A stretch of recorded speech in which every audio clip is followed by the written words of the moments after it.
छत्तीसगढ़ में शादी का कार्यक्रम था। शादी की रस्म पूरी हो चुकी थी। मेहमान वापस जा चुके थे। तब रुपेन निषाद पिता गजानन निषाद एवं धराती साथ बैठकर अपने पंडाल में भोजन कर रहे थे। तभी अचानक कुछ लाठी डंडे से लैस लोगों ने हमला कर दिया। सभी उपस्थित जनों को बहुत मारा पीटा। महिलाओं पर भी बर्बरतापूर्ण आक्रमण किया गया। समस्त को प्रभु जीशुख्रीष्णकर मधुमय नाम बर आंतरिक नमस्कार। तो ख्रीष्टर प्रिय भाई एवं भणी मैंने आज एक गुरुत्वपूर्ण खबर नहीं कि मुझे आपण पाक आसी अच्छे। आज भिडियो मध्य आमे माने ख्रीष्टीय ताड़ना उपरे आधारित एक भिडियो पुणी मु नहीं आसी। आज भिडियो आपण मैंने जहाँ देखिए ता पूर्वर आपण केबे भी देखी नथिबे मुझे जमती भावुछि। कहीं आज भिडियो आमे माने जानिबा जे ये जो ख्रीष्टान विरोधी मान अच्छे से केवल चर्च नुहे आने ख्रीष्टियान बाहागर को भांगीदेवा निमंते मत से पछेबे नहीं। जो जगह प्रभु जीशुख्रीष्ट उपासना हो अच्छे जो जगह प्रभु जीशुख्रीष्ट नाम प्रार्थना होचे सही जगह को जाकि आक्रमण करवाटा यहाँ तो हूँ बहुत पुराना जोटा कि अधर्मी ख्रीष्ट विरोधी माने ये समस्त कार्य करते। एमान के भितर कौ मैंने सामिल अच्छे जेपरिक आरएसएस दल बजरंग दल एमान मुख्य भूमिका रोचे। जिते कि एमाने से सब जगह को जाइकी माने जो प्रभु जीशुख्रीष्ट नाम लोक मैंने एकत्रित होते से घर को सामने भांगी दियंती नचे से जलई दियंती। यहाँ तो बहुत पुराना किंतु प्रिय बंधुगण किंतु ख्रीष्टान मान बाहागर को जाइए से बाहागर भितर मध्य पूरा भंगारुजा करवा आ बाहागर पर आसवा गाड़ी गुड़ी को भांगा यहीटा मध्य एक हूँ निंदनीय घटना अटे।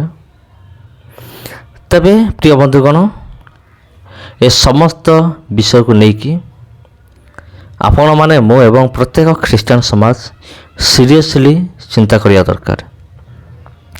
जेपरिक मुझे आपन कहूली जे एमाने ए समस्त कार्य माने करुचंती माने एमानकर माने बिंदास रे कारण कौन एमानक पछरे अच्छी राजनैतिक क्षमता अच्छे से निमंते एमाने ए समस्त अधर्म कार्यगुड़ी करती।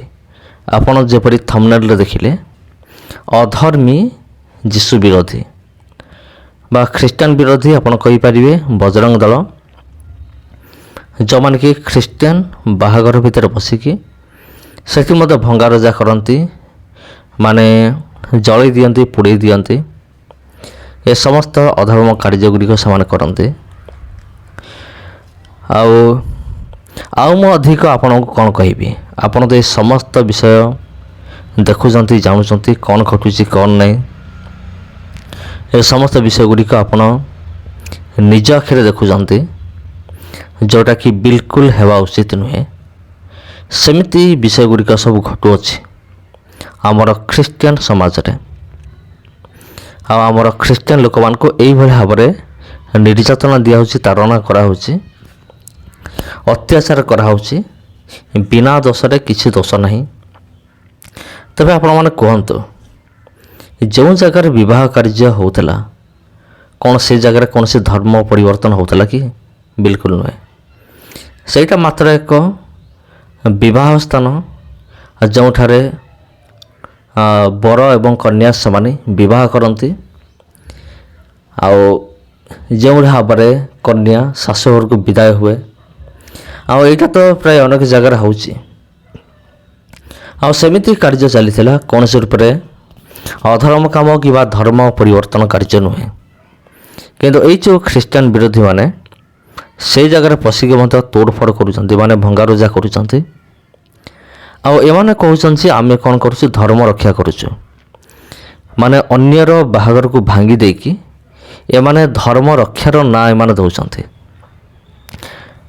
तेबे आपण जानीपारे माने केड़ बड़ विधर्मी दल माने धर्म रक्षा ना रे दंगा करिबा हेउछि एमानकर प्रकृति ମୁଁ ତ କହିବି ଏମାନଙ୍କର ହେଉଛି ଏଇଟା ଏକ କୁକୁର ପ୍ରକୃତି। ଏମାନଙ୍କର ଧର୍ମ ରକ୍ଷା ନାଁରେ କ'ଣ କରିବା, ଭଙ୍ଗାରୁଜା କରିବା, ତାଡ଼ନା କରିବା। ତେବେ ପ୍ରିୟ ବନ୍ଧୁଗଣ, ଏମାନଙ୍କ ନିମନ୍ତେ ଆପଣ କ'ଣ ମେସେଜ୍ ରଖିବେ ଆପଣ ରଖିପାରିବେ କମେଣ୍ଟ ବକ୍ସରେ। ଆପଣ ଯଦି କିଛି କହିବା ପାଇଁ ଚାହିଁବେ ତେବେ କମେଣ୍ଟ ବକ୍ସରେ ଲେଖନ୍ତୁ। ମୁଁ ହୁଏତ ଆଗାମୀ ଦିନମାନଙ୍କରେ ସେସବୁ କମେଣ୍ଟକୁ ନେଇକି ଗୋଟେ ଭିଡ଼ିଓ ମୁଁ ବନେଇବି ଯେ କିଏ କ'ଣ ସବୁ କମେଣ୍ଟ କରୁଛନ୍ତି। ଏଇଟା ମୋର ଗୋଟେ ଟପିକ୍ ହେବ। ଆଉ ଯଦି ପ୍ରଭୁ ଅନୁଗ୍ରହ କରନ୍ତି ତେବେ ସେ ଭିଡ଼ିଓ ମୁଁ ତିଆରି କରିବି। ବର୍ତ୍ତମାନ ଆମେ ଆସିବା ପବିତ୍ର ଧର୍ମଶାସ୍ତ୍ର ବାଇବେଲକୁ। ପ୍ରଭୁ ଯୀଶୁ କହିଲେ, ଧାର୍ମିକତା ନିମନ୍ତେ ତାଡ଼ନା ପ୍ରାପ୍ତ ଲୋକ ଧନ୍ୟ, କାରଣ ସ୍ୱର୍ଗରାଜ୍ୟ ସେମାନଙ୍କର। ଖ୍ରୀଷ୍ଟିଆନ ଲୋକମାନଙ୍କ ପ୍ରତି ତାଡ଼ନା ଅଛି, ଏଇଟା ତ ବାସ୍ତବିକ ବିଷୟ ଅଟେ। କିନ୍ତୁ ଧର୍ମ ରକ୍ଷା ନାଁରେ ମିଛରେ ଆକ୍ରମଣ କରିବା, ସବୁ ଆସିକି ଭଙ୍ଗାରୁଜା କରିବା, ଆଉ ଏଇଟା କୌଣସି ରୂପେ ଧର୍ମ ରକ୍ଷା କାର୍ଯ୍ୟ ନୁହେଁ। ଯଦି କୌଣସି ଖ୍ରୀଷ୍ଟିଆନ ବିରୋଧୀ ମୋର ଭିଡ଼ିଓ ଦେଖୁଥାନ୍ତି, ମୁଁ କହିଦେଉଛି ଏଇଟା କୌଣସି ରୂପରେ ଧର୍ମ ରକ୍ଷା କାର୍ଯ୍ୟ ନୁହେଁ।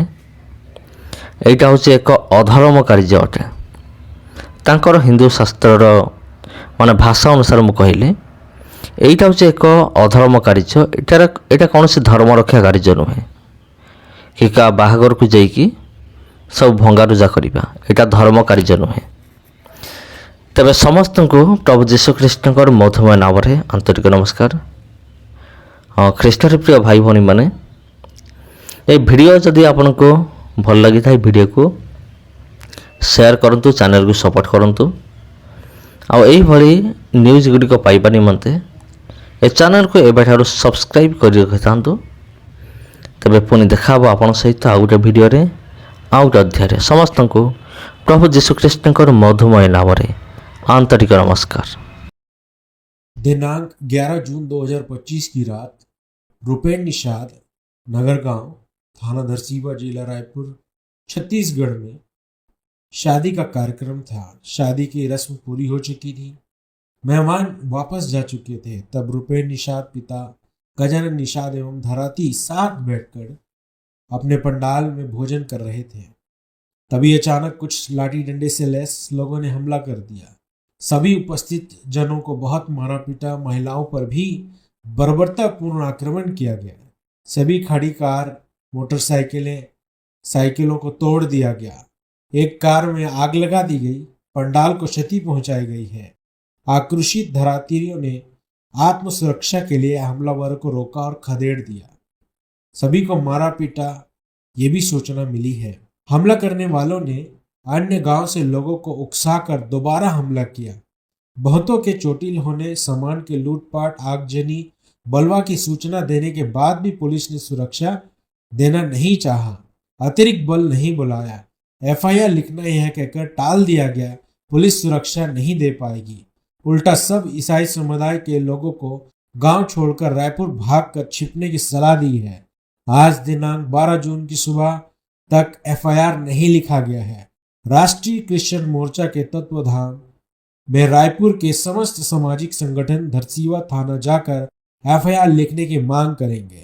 छत्तीसगढ़ प्रदेश में कानून की व्यवस्था समाप्त हो चुकी है, अराजकता अपने चरम पे है, संवैधानिक अधिकार करीब करीब समाप्त